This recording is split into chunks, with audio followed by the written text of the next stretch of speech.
Hello, everyone, and welcome to Light Talk. What you are about to hear is the actual broadcast in totality of the keynote event at the ETC International Workshop broadcast on July 11th, 2018. All the sounds that you may hear are the byproducts of this event. Please be assured that no animals were harmed during the recording of the show. So sit back and enjoy episode 66, when the Lumen Brothers interview ETC's CEO, Fred Foster. Light Talk. Lumen Brothers. Light Talk.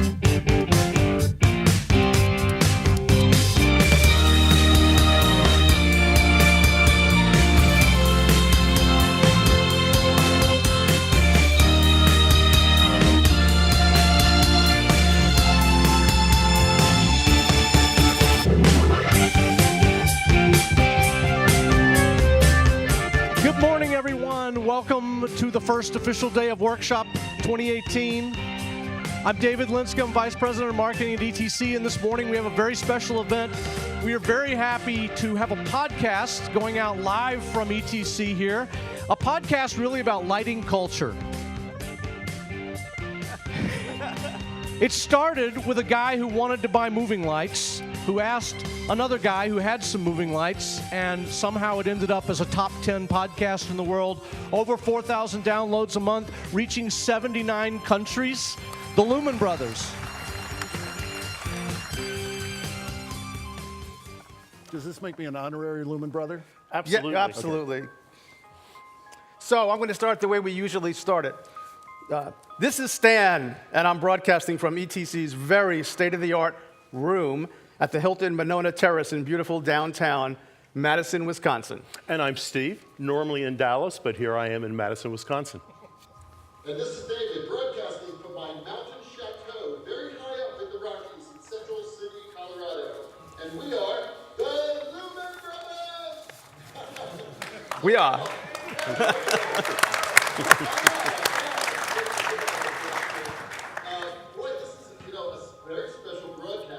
This morning. I say that every week, but this one is special. This is very important. I'm out here in Colorado. I can't join you guys because I'm doing a show up here. Actually working with a lot of ETC equipment and high-end. So there you go. That's your phone. And turn off your phone, Stan. It was off. This happens. It was off. Anyway, and my brothers are there with you guys. It looks like a great crowd. So why don't you tell us, Steve, what's going on? Well, here we are. We're interviewing founder and CEO of ETC, Fred Foster. And to kind of add a little twist to this, we're live streaming today on YouTube, courtesy of ETC. Stan, there's probably one or two people on the planet left that do not know who Fred Foster is. Could you give them a little bio information? I'm going to try and read this as best I can, so bear with me. Fred Foster is ETC's founder and CEO, and while studying at the University of Wisconsin-Madison in the 70s and being mentored by lighting design luminary Gilbert Helmsley Jr., Foster and his brother, Bill, Gary Bewick, and James Bradley developed a groundbreaking lighting control console for the theater, the Mega Q, in Foster's apartment. Over time, Fred has performed virtually all the roles for ETC, from original inventor engineer to industrial designer, tech support, salesman, marketer, chief operating officer to president, and now CEO. Foster focuses his CEO energies not only on ETC's global strategy and product development, but on the cohesiveness of the internal ETC community and ETC's role in the external community. He's also the prime force behind ETC's student mentoring and philanthropic efforts. He conceptualized the acclaimed architectural look of ETC's Middleton, Wisconsin headquarters and the themed spaces in ETC's London and New York offices. Some of ETC's most famous groundbreaking products include the Source 4 Ellipse Solar Reflector Spotlight, the EOS series of controllers, including the Ion controller you see in many of the theaters you work in, the Expression Lighting controller, the Microvision, aka the Flintstone board, the Source 4 PAR and Parnell, the Sensor Dimmer, the Nomad, the new color source series of lighting fixtures, the Source 4 LED, and so many others. So Fred, it's an honor to have the chance to talk to you today about innovation in the industry. Thanks for having us here. My pleasure. Is that the only thing he invented? That's it? That's all? Well, as you were reading that list of products, it strikes me that there are many that I don't touch very closely, such as an Ion or EOS console. I once patched a dimmer on that. That product is Ann Valentino's baby. And so a lot of those things that I get credit for really indicate why my job is great. There are 1,200 people at ETC now. 1,199 of them do all the work, and I get a disproportionate amount of credit for it. It's a pretty good gig, actually. That's good. Well, I've got the first question for you, Fred. So ETC is built on a resounding theme of innovation. So can you speak about how this philosophy has served you over the years? It's interesting. Honestly, sometimes I think ETC isn't terribly innovative in the sense that many of our early products were somebody else's concept, and we did it much better. So with that self-deprecating statement out of the way, the innovation, in my mind, involves a lot more than products. When we think about innovation, when you think about innovation, you say, what's the newest feature on this console? Why is that light brighter? Or when are we going to get a brighter light? I think innovation in an organization, in a company, in ETC, involves all sorts of different areas. The customer service, the fact that you can call us in the middle of the night and we'll call you back in 15 minutes, that was innovative to our industry. And that came from the passion of the people driving that department to be able to do that. Recently, I kind of made a challenge to the company of a new directive to get better at innovation, to be able to create change faster. And it, at least within ETC, is very important for us to listen to everybody's ideas. You know, this is difficult because in my mind, I am the smartest man in the room, and I will tell you in 61 years, I've been disabused of this several hundred times, that the important thing for me to learn, and for us as a company to learn, is to solicit ideas from throughout the company and not drive them down from the top. There's just so much creativity and innovation that can come from the people who are doing the job and are very close to the market. David. Yep. Oh, this is my question. Wait, I forgot something. My head is a little bit cold, so I need to change something here. There we go. Okay. That's a little better. Okay. So Fred, okay, you've just earned the $20. You got it. Yeah, right. I've got a whole, I'm a prop comic, you see. So anyway, Fred, what is the one choice you made in the past that led to a better outcome than you could have expected? You know, we all have these things that we think it's going to be a great idea, and then they turn out to be even a better idea. Was there one in particular? Well, I think I have to say the Source 4. The way that I was introduced to the Source 4 is Dave Cunningham and Greg Esikoff and his design team had developed this product, and Dave Cunningham's history, he was responsible for some of the innovation in light palette, in the Prestige consoles for Colortran, in the ENR dimmer, the CD80 dimmer, so he had this huge experience. And we were wondering what he had gone quiet, and we were wondering what he was doing. We heard rumors he was working with GE. And so then I was invited out to see him in California, and this was after signing non-disclosures from hell. You know, he wasn't going to tell me a secret until we had signed our lives away. And what they showed me initially on the Source 4 was the reflector, the prototype HPL lamp, and the lenses on a light rail. And that was shot against Altman 360Q lamped up to 1,000 watts.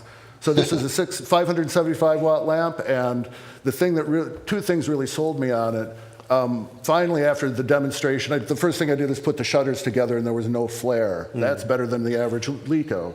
And then they had me stand 10 feet in front of the two lights. They turned on the Altman and I could feel the heat. Then they turned on, they switched it to the Source 4 prototype, and it was like getting hit in the face with a bucket of cold water. And it was 40% brighter, and it had 40% less electricity. Now, to put this in perspective, ETC had bought lighting methods the year before, and we were almost bankrupt. At the end of that first year, we had a debt-to-equity ratio of 8-to-1, which had I gone to business school, I would have known that was bankrupt. You would have given up. So we were coming out of that financial crunch, and the deal with Cunningham was that he proposed was that we had to pay him $350,000 just to license the idea, and then we had to commit to about $750,000 of tooling to be able to make the product, and then we had to pay him and pay him and pay him and pay him. And the last kicker is he wanted us to commit to selling 15,000 of them a year. Now, he had Wally Russell do a marketing study that said there were 70,000 Lecos sold in America a year, and Altman had 60% of the market. ETC had never made a spotlight. We actually used to private label Altman before that. And so with that commitment, I was able to talk him down to 10,000 units a year. And we went to the bank and we said, hey, you want to lend us $350,000 to license this technology? This was a bank that luckily had not pulled our loans the year before. So we really bet the farm on this. And we showed it at LDI in 1992, and it was an orgasmic experience. You don't get very many of these in a career where we had a brand new booth. Dwayne Schuler did the lighting for it. Nobody in the industry knew we were coming out with this. And we were so small, we weren't on anybody's radar screen anyway. And that year, I think Century introduced the Leco 3 with a marching band when the show opened. And they marched in, and people finally got back to our stand. And for the rest of the show, it was like the stands around us were parking lots for people waiting to get into our stand. It was exciting. We won Product of the Year. We won Booth Design of the Year. It was a really great time. We couldn't ship the product. That was in November. We couldn't ship the product until March the next year. We had shown the 50 hand-built prototypes that Cunningham did in his house. And so during that time, by the time we shipped the first one, we had orders for 17,000 of them. We had already exceeded the one-year target. And in the course of this, we've made something close to 4 million Source 4 products. And it was really a product that revolutionized the world. Cunningham and Escoff's and the design team's concept. But I think something that ETC brought to that is, while it was a brilliant design, and it's proven to be a brilliant design, that nobody ever did it better. If you get a chance when you come out to ETC on Thursday, walk down the hallway to the left of Town Square. We have a string of Lecos from the 1939 Leco light to the Source 4 LED. And you get to see what you do is you'll walk down and say, oh, there's the first one I used. So it's almost 100 years of history, but nobody has made a better light than the Source 4. Yeah, you know, Fred, I remember back in 91 when you guys introduced that. I was at that LDI. 92. 92, right? And I remember the reaction, because I had just bought a couple $100,000 worth of Century or Strand Lecos for the Miami Opera, and I said, "Damn, I should have waited a couple of years. This is pretty amazing." But I also remember that your competitors' copies of that light, and them demoing them at LDI a couple of years later. And they're very proud of them. And I said, well, I'll tell you what, pull out that gobo and grab a hold of it. Yeah. And no one would do it. So I thought that was really cool that you guys came up with that product. And it really did change the industry, you know, because we're all using them. That's basically what we use now. Mm-hmm. So following up on that, do you want to do 4? Go ahead. Okay, so that's one that worked out better than you thought. What is the one professional decision you wish you'd like to go back and change? That's a lot longer list.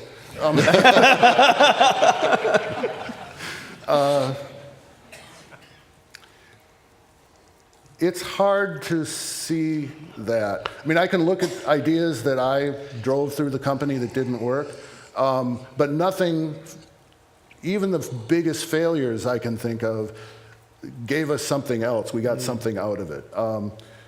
I might say, and this isn't the worst one, it's just an example of one. In 1990, we bought the Irideon product line from Varilite. This was their architectural product line.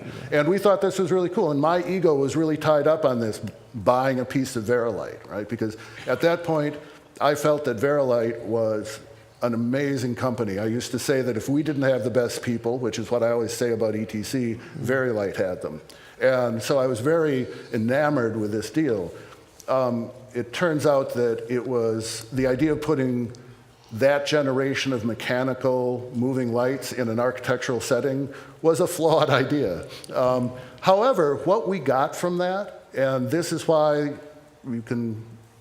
why a failure isn't always a failure, is we got some fantastic people. The people who came to us from Varilite as part of the Irideon group, Stephen and Stephanie Ricks, Troy Hatley, eventually Tom Littrell, although that was a more circuitous path. The fact that we got those people on our team softened the blow of a commercial failure. Well, let's talk about the culture at ETC. Can you crystallize that down to 3 words? And do you have a great story to back it up? I'm sure I have a great story, in my mind. I guess the first would be people. The second would be passion. And the third would be probably innovation. Innovation as I defined it earlier. The people are a huge part of the company. I joked about it earlier today, or earlier in the interview, that they do all the work and I get the credit. From the very beginning, I think that one of the things that worked very well for ETC is we focused on getting and keeping the best people. Now, then you have to define what the best people means. If you hire the best engineer, they're going to want to make really cool stuff. If you hire somebody whose passion is customer service, they're going to answer the phone. They're going to solve your problem as a customer. So if we focus on getting the good people, all those things that a business needs happen naturally coming out of it. And I think we have some of the best people.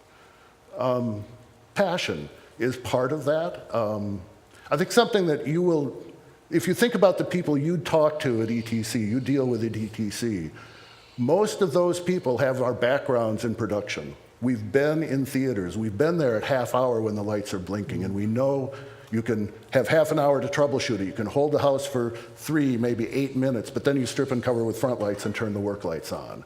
But because we have been there, I think we can really support our customers very, very well. The other thing that I find about that category of people, and I imagine many of you have your background in production as well.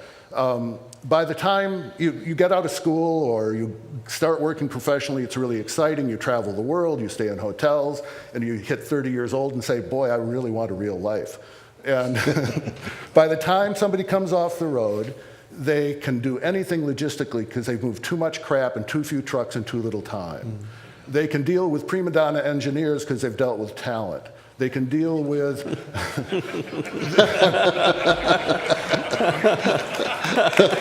We have all dealt with that. Now I apologize to our entire R&D team.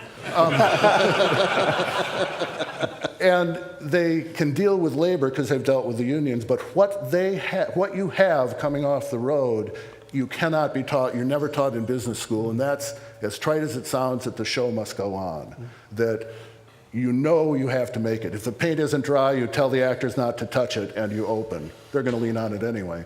But that ethic permeates the company. Bill McGivern, who is our vice president of manufacturing, and his department has about 500 people in it. And as you get the tours of the company tomorrow, if you get the opportunity to do that, it's a very complex manufacturing scheme. He's a stagehand. He joined us. He was touring with the Elliott Feld Ballet. He's a member of Local 251 here. And he was off the road in the summer. He came in to test dimmers and simply never left. As he moved through the company, he worked in project management, and he rose to running manufacturing. Our shipping department and our manufacturing team, if the order needs to ship, they make it happen. And that's because Bill and the whole ethic of theater, the show must go on, has seeped into people in manufacturing who've never been backstage in a theater. And it's really critical to the culture of our company. Cool. That was a good story. That's a good story. Yeah, you talk a lot, you're talking about the people at ETC. Look, keep him talking, his lips aren't moving. Yeah, I know, it's amazing. That's a good trick, The David. technology is fantastic happening right now. But as long as my sound works, that's all that matters. One of the great stories, Fred, in this industry was your decision to make ETC an employee-owned company. Could you please tell our listeners why you decided to do this? Sure, there's a long story here. ETC was started by 4 people, my brother, Gary Buick, Jim Bradley, and me. The initial capitalization, a term I learned 30 years later, was we had to buy an 8-inch floppy disk drive that cost $1,200, so we each threw in $300 and got a quarter of the company. Along the course of time, one of our sailing friends had a factory, and he let me use his factory on the weekends to bash the sheet metal. His name is Bob Gilson. So at some point, we either gave or sold Bob Gilson 10% of the company for $500. Kind of shows you what a joke the company was at the time. But looking back on it, it was the best investment maybe either of us had made, because we couldn't have grown without his company's initial support, and it might be worth a little more than $500 now. So as we were growing older, and this was in about 3 or 4 years ago, we were trying to figure out how to keep the company. What would happen when we're not here? What is the future of the company? Coming up with a shareholders agreement on buying each other's stock or something like that. And we had meeting after meeting with our accountants, and every time we got close to a deal, one of our tax accountants would say, well, yeah, that works for you, but not my client. And so we couldn't come to a conclusion. Then I got the shareholders together, and now the shareholders, my brother's now a politician, so we bought him out. We bought Jimmy Bradley out early, and so it was Bob Gilson, Gary Buick, and Susan and me. And so we got together, and I said, okay, let's come up, is there a directive we can give to our trustees of our estate that could keep ETC safe and intact? The trustees would be charged with maximizing shareholder value, creating as much money in the pockets of our offspring and our progeny, and that wasn't our motivation. So I asked the other shareholders, what is our definition of maximum shareholder value? Gary Buick piped up right away and said his vision, maximum shareholder value, is ETC being a thriving, independent company in 100 years. Perfect. We all agreed to this. And the reason this was so important to me is I've seen so many companies in our industry and other industries that have been crushed when they have gone public or been sold to a conglomerate that squeezes the blood out of the companies. And this is not what I wanted to happen to ETC. So there was an event that catalyzed this issue, and we had to deal with it. And when we started looking at that, the idea of an employee stock option plan we had toyed with before. And basically, it's like a pension plan. When you join the company, you're issued phantom shares in the company. And when you leave the company, you get the difference in valuation. So if the company becomes more valuable, it's as if you're an owner buying the stock and selling the stock. To be honest, we were a little afraid of it initially because we didn't understand the process. We were afraid it would be the inmates running the asylum. And we've got enough crazy people that we don't need to do that. But it turns out that's not the case, because the employee stock, the employees who participate in this don't get to vote on how much I'm paid or how much they're paid. The one thing they get to vote on is a decision as to whether the company would ever be sold. And there are tens of thousands of companies that are employee-owned in this manner in America. And in the history of that, from what I learned, very few employee groups say, hey, this is a great idea. I'll take the cash now and lose my job. So it was something that protected the company moving forward. Now, the other thing that happens, often this is used by the founders of the company to cash out. And you sell the company to the employees and you run away from it. And in that sense, you set the valuation of the stock you're selling to the ESOP at as high as possible. And it's a great credit to my partners that we set the value of the stock at the lowest possible level that the IRS wouldn't scream at, which meant that it was it helped bootstrap the value to the people. Another reason ESOPs are used in companies is if the company culture is sick and you want to create more buy-in from the employee group, you create an ESOP, and now they're part owners in the company and they have a vested interest in the success of the company. To be honest, that was not a problem we had to solve at ETC. We have, over the years, a tremendous sense of unity within the company, so that wasn't something we had to do. And now looking back on it, what I find is that it is something we should have done a long time ago. It's retroactively recognizing the contribution of the employees and finally getting around to sharing it. And this was done, nobody had to put any money into it. We have a bonus plan on top of it. It didn't affect any of the other benefits. We simply have given a third of the company to the employees, and that is fantastic. There's a great story of this. So I do this thing going around, and I'm not going to do it at the picnic tomorrow or Thursday, where I go bicycle around the factory in an ice cream suit and hand out Dove bars.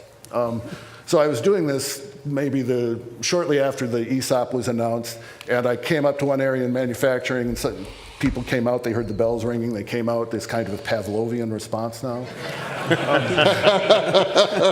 And one of the guys said, and I had Klondike bars and a bomb pop popsicle, because you have to give non-dairy treats to people who are lactose intolerant, I found. So this guy said, which one costs more? And I said, probably the Klondike bar. And he said, I'm going to have one of those. And my reaction was, watch out, you're eating your profits.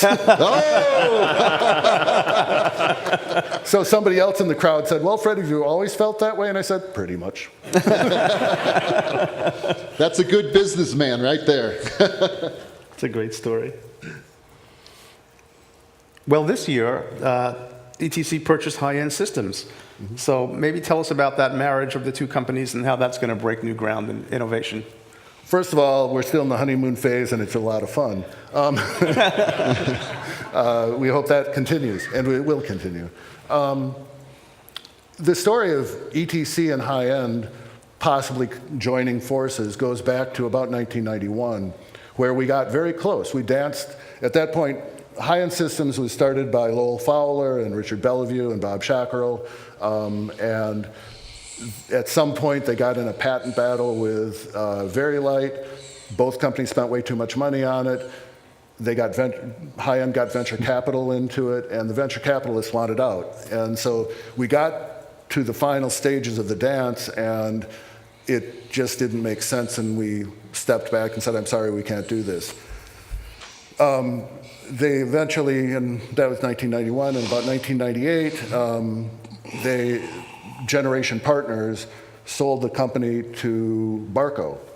And they became part of Barco's attempt to get, or concept of getting into the whole event market.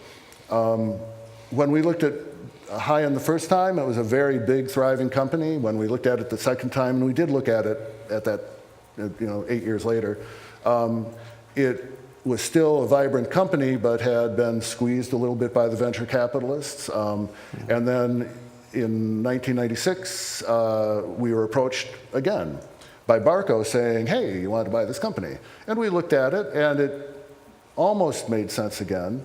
And then in 1997, we entered the discussions again, and it made real sense. Now, part of that was ETC we actually do corporate strategies. This is how they keep me busy, is say, hey, Fred, make up a new corporate strategy we're not going to follow. But that'll get you out of our hair. It's actually not that bad. It's more structured and valid than that. That we had said that we wanted to get into the event market more, into concerts and all of that. We wanted a desk to do that, and we wanted to get into automated lighting. And we also identified media servers and video manipulation as something we wanted to do. When we looked at high-end, it had all three of those parts. And the consoles are an important part of this because there is a difference between a console that is designed for theater, for Q-to-Q, linear lighting, to one that is designed for rock and roll. And we could have tried to, and you can busk a great show, a great concert in the EOS, but we really didn't want to push EOS into a market it wasn't comfortable with. And so what we have with the HOG and EOS is we have consoles that are very different DNA, and we don't have to spoil the DNA of them. So this will probably raise the question is, well, what are HOG and EOS going to look like in 5 years? Are they going to start cross-pollinating more? You will see things from one console appear in the other, but you will not see their core DNA change because that would ruin both consoles. So that's an advantage that high-end brought. The other thing that high-end had done, they had made a very bold decision several years ago to stop developing discharge or arc source moving lights. Yeah. And to only do LED engines. And quite frankly, they did it a few years before LEDs were bright enough. But that bold decision put high-end products in their product line well ahead of anybody else in the industry in leading LEDs into moving lights. And if I was to say the next big change in our industry is we're going to see arc-based moving lights disappear, replaced by LEDs. Finally. Yeah. Yeah. They've reached the point now that they're just as bright. So, there's really no need for the arc fixture anymore. It's funny you say that, Fred, because, this show started because Stan wanted to buy some solar spots. Solar theaters. Solar theaters, right. Have you made enough money to buy one yet on this? We bought this like 9. We bought 9 of them. Oh, good. And the decision was that's how the show began. I just wondered if the Lumen Brothers were like a profit center. No. Okay. David doesn't. David's a socialist. Fred, you know how much you're paying us to do the show, right? So there you go. No, seriously. No, we're not. We're not for profit. I was teasing. You don't have to defend yourself. I know, but I'm only wearing this hat because I like it personally. No, but seriously, with the acquisition of high-end systems, I think was an absolutely brilliant move. I mean, for everything you said about the control consoles they had, about the venerable HOG, so many programmers use this, and now companies, or not companies, but programmers can come to a company and almost have their choice of consoles, of desks. And you're right, you guys immediately got this great series of moving lights. So, I think it was great. You know what we really got? What? We got 65. Oh. We got 65 amazing people. You've got an incredible people. I mean, you're right. Yes, absolutely. You're absolutely right. The people who were if you go through their longevity with high-end systems, a huge number of the 65 people were back there, and when we looked at them 20 years ago. And they held the flame of high-end systems and kept fanning it to keep it alive during all of the different corporate ownerships of the company. And what we found was this incredible passion, great people, the other 2 things on my list, that really have blended well with ETC, with the exception of, that Texas Longhorn thing and the that it's a remarkably comfortable marriage in that sense. We are more than kissing cousins. They're really truly part of the ETC family, and I'm so proud to have them join. Well, that's great. I was lucky when we looked at those fixtures. They brought me down to Austin to see the factory, and I walked around and I met the people, and I went, this is, it was a substantial investment for our university to buy those. And I'm told we were the first North American purchase of those fixtures because we wanted the silence. And we like guinea pigs. What's that? We like guinea pigs. Yeah, it was pretty great. And I just said, this feels like a good place to make a bet on these lights. And we're happy.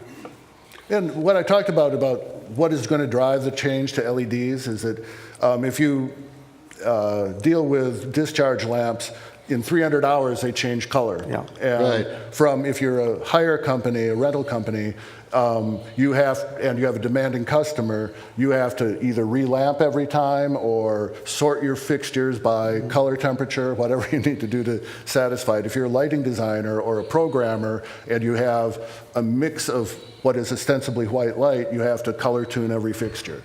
That goes away with LEDs. You're worried about a 20,000 hour life or a 50,000 hour life on an LED.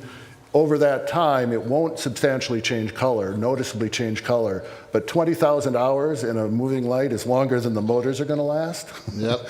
And it's a lot longer than 300 hours for a discharge lamp.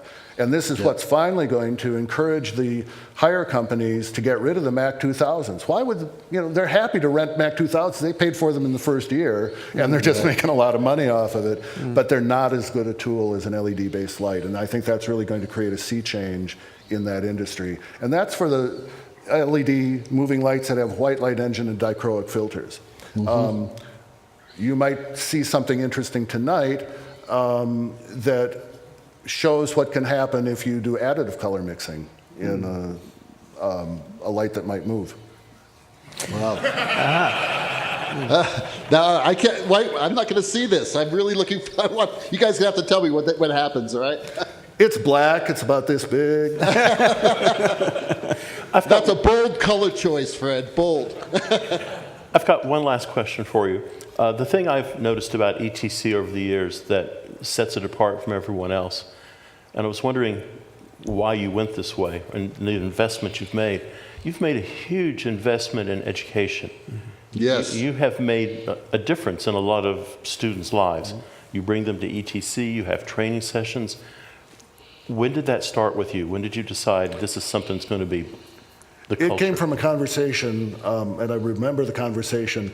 I think Bill Gallinghouse and Valentino and Tim Burnham at the time, and we were sitting around because a bunch of us came into the industry at about the same time, right out of school.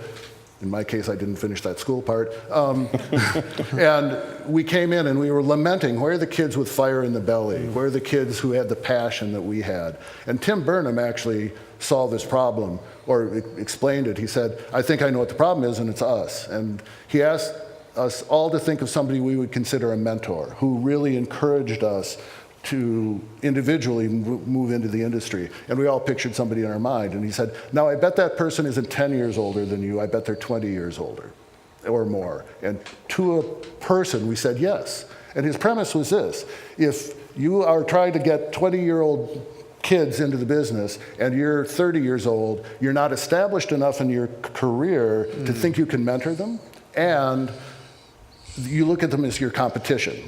And I think some great teachers come out of college and they can teach right away, but a great teacher in any field is somebody who truly wants to make their students better than they are. And so Tim's premise was that we had to cross this threshold and really develop people directly. And that was at a time at trade shows where every company was trying to prove that they were dumber than the next by throwing huge parties at LDI. Yeah. We would throw a party for 1,300 of our finest customers that cost $70,000, and they simply got drunk and didn't buy anything. But you couldn't back out of these things, because if you stopped your party, you're going out of business. So this was this really toxic situation. And we took that opportunity to start a program that now something like 170 people have gone through, where we stopped our party. We brought initially a dozen, now 6 students, graduate lighting students, to the LDI, and we had a very small reception with industry professionals we could bring together. And the first ones, and today they're great, because you get all these old farts in the industry who want to cast pearls among the swine and share their knowledge, and you get really hungry kids, and you're giving them a networking opportunity. And that is built to a great program. Some of the students who've come into that program ran away from lighting, and that's fine if they found they wanted to do something else. Some are designing on Broadway, some are working for ETC. And it's just nice to see that legacy. And so it becomes an obligation for us, and for all of you as well, to bring more of a next generation up. That's great. It's meant a lot. So, Yeah. So, Fred, we want to thank you so much for discussing your career today and your thoughts on lighting innovation. It's been a true honor talking with you. Well, Yeah. thank you. Fred. Yeah, Thank you. So there's one final thing. There's one final thing that I do want to say. There's one final thing. Last week, we interviewed Gordon Perlman on Light Talk. And Gordon mentioned that you pioneered the idea of customer service among lighting manufacturers. And that changed everything. And that is so, so true. So listen, speaking for the Lumen Brothers, we'd like to thank you and all the great people who work at ETC and high-end systems for not only the amazing innovations you have given us, but also for the great customer service you supply when we are in the field creating theater and live entertainment. As you know, we can't always wait till Monday, and as they say, the show must go on. So thank you so much. You're very welcome.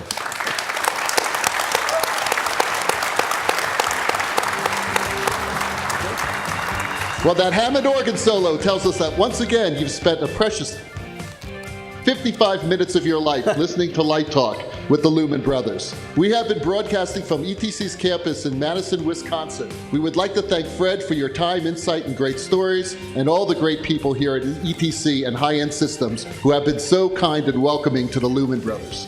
You can listen to Light Talk every week on iTunes, Spotify, and any of the favorite podcast sites.